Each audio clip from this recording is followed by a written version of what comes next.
Hey everyone, it's Tim Brown, and today on Monday Morning Marketing and Coffee, I'm going to be talking about 5 things to look for when hiring. So I am still totally learning about this. I do not claim complete expertise. But one thing I've noted about creating content is sometimes when you want to learn more about something, share everything that you know about it along the way. Because first of all, somebody could be a year less down the path. So like for instance, for me a year ago, I would have loved to have this information. So I'm going to share it, even though I know I'm learning a ton and I'm pretty new to hiring. So I don't necessarily claim expertise at hiring, but I think that these things are super useful. And I think it's really just like also colleagues, how to find good colleagues to work for. And, my friend Lucas is watching. So Lucas, think about it for bandmates. Melissa, think about it for people that are working alongside of you, things like that. And I'm just going to share my top 5 things. I'll go through them really quick here, and then I'll circle back. Number 1 is learning really quickly. To me, that's the number 1 most important skill. Number 2 is soft skills, like getting a lot done each day and being humble to take direction are super, super important. So it's not just about being super smart, but getting a lot done and being humble enough to take direction. Number 3, the fact that they want to do the job that you're hiring for is a pretty important baseline. And that sounds kind of funny, but super, super important, wanting to do the job. And number 4, qualifying with some kind of questionnaire and creating a stair-step process that doesn't have to involve your leadership every time. And then 5, creating a magnetic culture. It's not bullshit. It's a worthwhile adventure. So, all right, I'm going to circle back to number 1 here and appreciate you guys listening with me if you take the time out of your day. So first of all, learning really quickly. So a good provocative question for this would be, in a world where technology changes almost completely every 10 years, why does someone need 10 years of experience in what you do? And this is particularly in a technology-driven field, but learning super quickly to me is absolutely crucial. And there's a really good podcast on this, Masters of Scale. Masters of Scale is by the creator of LinkedIn. It's amazing, really well-crafted podcast. I'd suggest it for anybody, even if you're not, an employer or somebody trying. It's just really well done.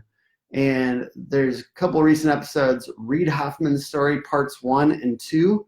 Reid talks about if he could only hire for one trait, it would be learning quickly. He just says everything moves way too fast to care that much about education or things like that, but more learning quickly. And, number 2 is soft skills, like getting a lot done each day and being humble enough to take direction. So I think of, if you're an employer, what's one thing, or what are 5 things that an employee can come back to that are repetitive tasks that they can do during downtime? So I find that this is super important. When I first hired, I've hired like interns and things like that, I've spent a lot of time trying to just come up with busy work and stuff like that. So I think it's really important to have 5 tasks that that they could always come back to and work on and be, repetitive at, even if there's not something specific right now for you that you want them to do. And I think that's really important to save your time if you're just hiring. If you were like me, maybe a year and a half or 2 years ago, trying to hire first couple people, and you might spend a lot of time just telling them what to do, which is a lot of wasted time. And so number 3, the candidate wanting to do the job. I've seen a couple instances where, we have jobs out there on LinkedIn right now. We're hiring for 3 jobs. So it's kind of a lot. And we're only a 6-person company right now. So hiring for 3 jobs, it's a lot. But I look around and I see people that are applying for a particular job that that haven't pursued it ever in the past. And that would be maybe a yellow flag, which is I want them to have at least tried this before and want to do this, and like indications on their resume that they want to do this job, that this is the type of job that they really want to do. I want to hear that commitment. I want to see it in the past. It's also, do they working for a company or an organization or a band like yours, do they, like for instance, for us, we work for small businesses a lot. So do they like small businesses, and really, are they passionate about helping small businesses? Are they passionate about the type of business that you are? Do they display persistent interest in this particular field and the type of business that you are? I think that's super crucial. And that's crucial for longevity for the job as well, right? It's crucial for if they're going to go out and start at a new company, and that's kind of it's a lot of time and effort put into somebody if that happens. So number 4, qualify with the questionnaire and create a stair-stepped process that filters with less of your time if possible.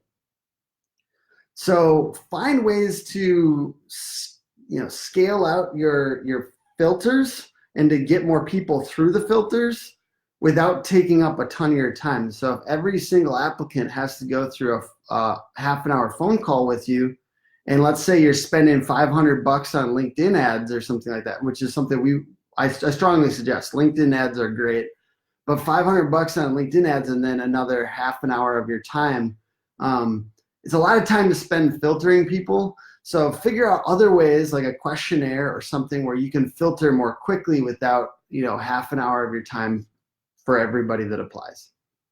And then lastly, that whole creating a magnetic culture thing, I think it's less bullshit than I used to previously think. Because I remember going into another company and they said culture was super important. And honestly, I thought that was just a way to like kind of slough off anyone that wasn't perfect for their situation, that they didn't like. But really, I think it's not about like liking somebody. Culture is, I've realized it's something that our employees, our best employees now care about, and they talk about it now without my instigation, because I haven't talked a lot about culture. But hearing our own employees talk about culture, to me, is kind of cool. And to me, the pieces that make up our culture, if I was to say them, are focusing on your employees' long-term goals, even if they aren't at your company, and trying to help them develop the skills that they need. And so like, what is their dream and those types of things. And number 2, encouraging each person weekly on what they're doing that's truly leveling us up. I think that encouraging people on a regular basis, to me, that's part of culture, and maybe spreads to some of the other employees too. And that they'll encourage each other. That to me that's when I really feel like I've made it. It's going to be me out of the corner of my ear hearing one of our employees just say something really encouraging, unprompted, to the other employees. That would be super exciting to me. I honestly feel so good about that. And then lastly, trying to hire for people that enjoy mentorship and mentoring. So we talk about mentorship a lot in the hiring process. Do you take mentorship? Do you have any mentors currently? Would you like mentorship? Are you open to mentoring people? And I think also we're just starting to do this, but creating a customized learning plan each quarter for our employees and incentivizing following through on that.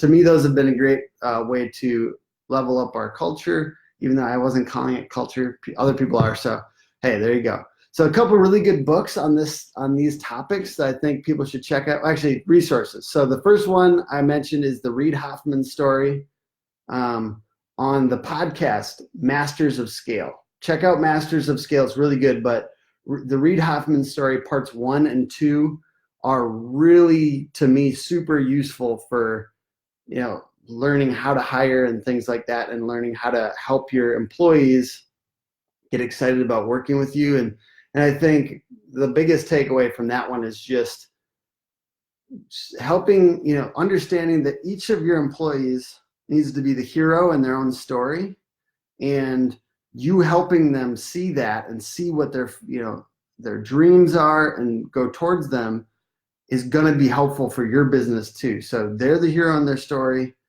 and you're just helping them get there. And that was really important for me. And then the other two books are both by Patrick Lenciani, The Ideal Team Player and The Dream Manager. So The Ideal Team Player talks about how, the ideal candidate is humble, hungry, and smart.